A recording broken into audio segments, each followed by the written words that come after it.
But I've been thinking a lot about this in particular. I think because it hits so close to home. And I feel so convicted about the history of what's happened in our nation. And I feel, it's just this deep disappointment that the church, I know not my church, I know maybe not this church, but the church is implicated. And I think, well, how are we ever going to respond to that? The damage that's done. Sometimes I shake my head and I go, Jesus, why in the world have you left your public reputation in our hands?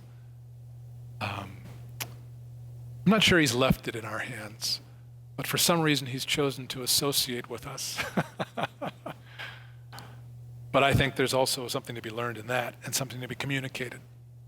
I think about this and I think, okay, what if someone approached me and said the obvious? Look what the church, look what Christianity did.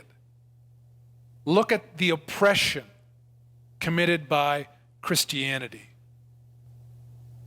What would you say? You thought I'd just give you the answer. Let's try it on. What would you say? No one wants to take a stab at it. I know. I'm not exactly sure what I would say either. Sometimes I have to work through these things and practice them in anticipation that it might come up. But whether I have the exact words, here is how I would respond, or here is how I would work to steer the conversation. First of all, we certainly can't get away from it. You know what? You're sickened by that, so am I. Those things were awful. I can't believe that happened in our country. In schools run by churches, by people who call themselves Christians. I agree with you. Those are awful. I'm in shock. But here's where I would want to steer the conversation. I wouldn't want to try and downsell the history or try and clarify the detail. I wouldn't even try that. Because this is a calling into question the goodness of Christianity. Here's what I would ask. But what makes you say that Christianity was the cause of this? Help me understand. Why are you saying that Christianity is the cause? The obvious answer would be because it was Christians who did those things. Of course, Christianity is the cause. Those are Christians, ostensibly. You might say, oh, but what we could say is that, you know what? Not all people who call themselves Christians are really Christians. I don't think that's a good answer. I wouldn't go there because we have no way of knowing. And I'm convinced, knowing my own history, Christians can do terrible things. Anyone here done something that they never want anyone in the world to find out about? Okay, me and the couple in the front row. Of course we have.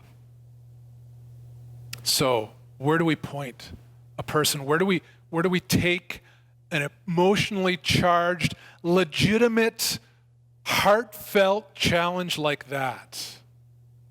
Here's where I would take it. That may be true, and it may be, and it probably is. But how can Christianity be the cause when those things that were done, whether they're done by Christians or not, go directly against what Jesus teaches? You see, when defending the goodness of Christianity, we need to steer the conversation back to the goodness of Christ, right?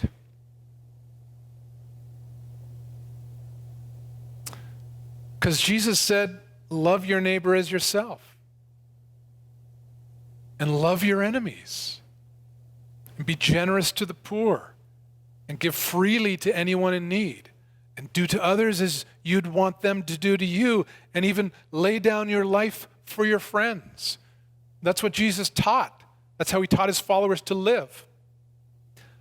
So doesn't it seem like the problem isn't Christianity? The problem is people claiming to be Christians who don't live like Christ. Isn't that the problem? Yes, that's the problem. The problem is that maybe there are imposters, people who take the name Christian who shouldn't. But I guarantee you there are those who are Christians who also are culpable. We can't get away from it. Don't deny it. You know what? Affirm what we can affirm. Mea culpa. I've done things too. But see, that's the whole point of the gospel.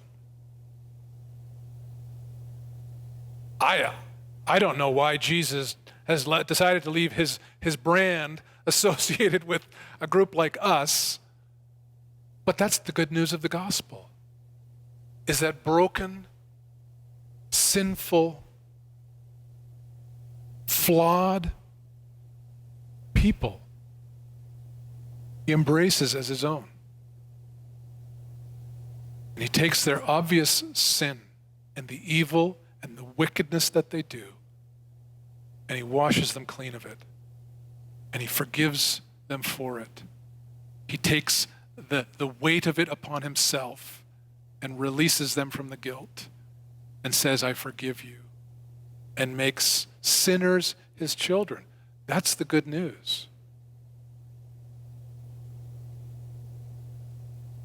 You could leave them with a question. Can you imagine a world where everyone did live according to what Jesus taught?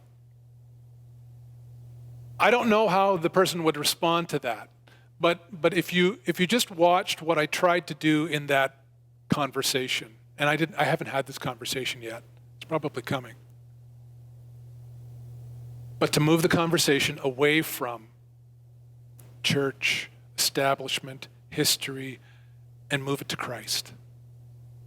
And get them to think about Christ and to hear what Christ has to say. Jesus can represent himself very well. He's like Teflon. Right? No one can pin anything to him. He was the perfect man. And even in a world that is so quickly departing from Christ, people still revere him. He's taken care of his own reputation, even where his people have done many things to sully it.